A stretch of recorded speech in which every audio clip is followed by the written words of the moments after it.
সুন্দর একটি জঙ্গল ছিল। সেই জঙ্গলের পশু পাখিরা খাবার জোগাড় করে এক জায়গায় জমাচ্ছিল। তারা কিসের জন্য খাবার জোগাড় করে এক জায়গায় জমাচ্ছিল একটু গল্পের মাঝে ঢুকলে আমরা বুঝতে পারবো।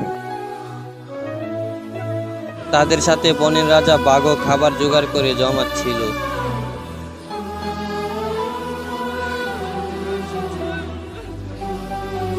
আসলে সামনে তুষারপাতের দিনগুলো চলে এসেছিল। জঙ্গল পুরোই বরফে ঢেকে যাবে, তারা খাবার পাবে না বলে আগে একসাথে খাবার জোগাড় করে জমাচ্ছিল।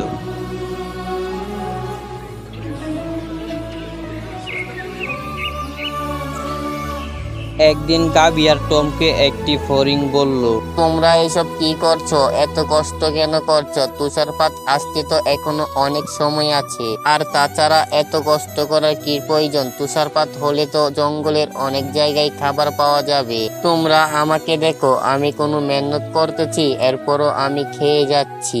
এইসব খাবার টাবার জোগাড় করা বাদ দাও আর জীবনটাকে উপভোগ করো। ফড়িং এর মুখে এইরকম কথা শুনে তখন গাবি বলল, জীবনটাকে তো উপভোগ করবই, জীবনের সাথে সাথে খাবারও প্রয়োজন। তাই আমরা তুষারপাত আসার আগে খাবার জোগাড় করে আনছি, যাতে তুষারপাত আসলেও বরফে সবকিছু ঢেকে গেল আমরা শান্তিতে খেতে পাই। আর তাছাড়া তুমি কেন খাবার জোগাড় করছো না তোমার জন্য? তুমি আমার কথা বলছো? এখনো অনেক দিন বাকি আছে তুষারপাত আসার। আমি তো ফড়িং, আমি উড়ে উড়ে খাবার জোগাড় করে নিয়ে আসবো। তোমরা তো হেঁটে হেঁটে খাবার জোগাড় করো, তোমাদের অনেক সময় লাগবে। আর তাছাড়া ওই তুষারপাতে আমার কিছু করতে পারবে না। এইরকম কথা শুনে গাবি বলল, দেখো, তোমার এখনো সময় আছে, তুমি খাবার জোগাড় করে নাও। তুষারপাত চলে আসলে বরফে ঢেকে গেলে তুমি কিছু খেতে পারবে না। আমরা এই কথাটি তোমার ভালোর জন্যই বলছি, এখনো সময় আছে, খাবার জোগাড় করে নাও। ফড়িংকে এইরকম কথা বলে তখন গাবি আর টম সেখান থেকে চলে যেতে লাগলো।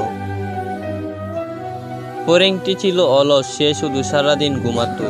সে কাজ করতে পছন্দ করতো না, শুধু ঘুমিয়েই যেত। ফড়িংটির তুষারপাত নিয়ে তার মনে একটুও ভয় নেই। অন্য প্রাণীরা কষ্ট করে খাবার জোগাড় করত আর সে দাঁড়িয়ে দাঁড়িয়ে তাদের কষ্ট দেখে মজা নিত। একদিন রাজা মশাইয়ের কাছে ফড়িং এর নামে বিচার দিলেন ইঁদুর। ফড়িং এর নামে এইরকম বিচার শুনে তখন রাজা মশাই বললেন, ওই ফড়িংটি কিছুদিন পরে টের পাবে তুষারপাত কি।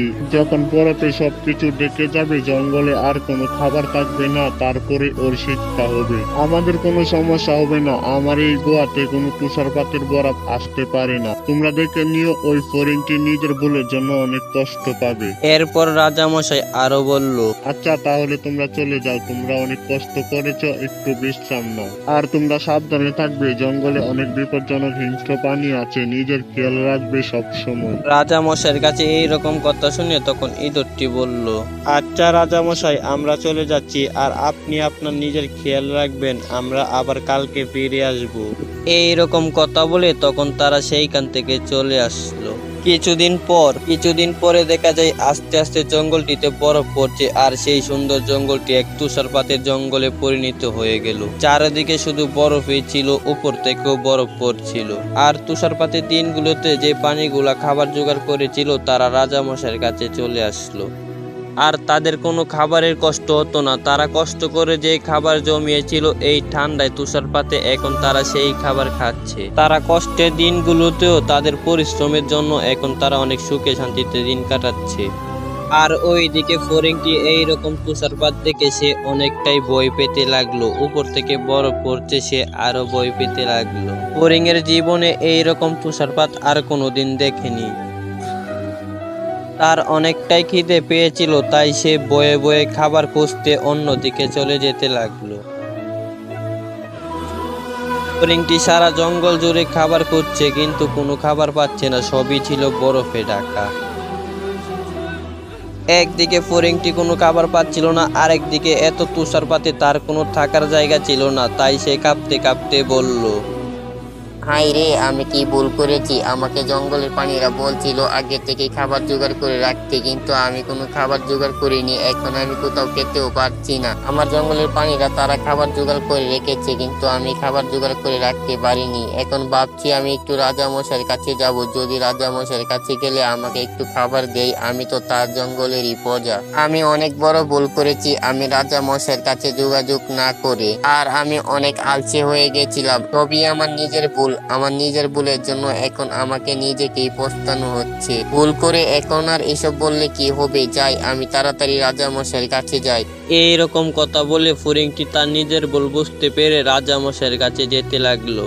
রাজামশাইয়ের কাছে ফড়িংটি গিয়ে বলল, রাজামশাই, আপনি আমাকে বাঁচান প্লিজ। আমার অনেক বড় ভুল হয়ে গেছে। আপনার প্রজারা আমাকে বলেছিল খাবার জোগাড় করে রাখতে, কিন্তু আমি কোনো খাবার জোগাড় করিনি নিজের আলসামিতে। এখন আমি বুঝতে পারছি কষ্টের কর্মফল কত সুন্দর। আমি অনেক বড় ভুল করে ফেলেছি। রাজামশাই, আপনি আমাকে বাঁচান প্লিজ। অনেক দিন হয়ে গেল আমি কোনো খাবার খাইনি। আমি শুনেছি আপনি নাকি ভালো রাজামশাই। আপনার মতো রাজামশাই নাকি আর কোনো জঙ্গলে নেই। প্লিজ আমাকে বাঁচান রাজামশাই। আমাকে এই গুহা থেকে বের করে দিবেন না। এত তুষারপাতে আমি কোথায় যাব?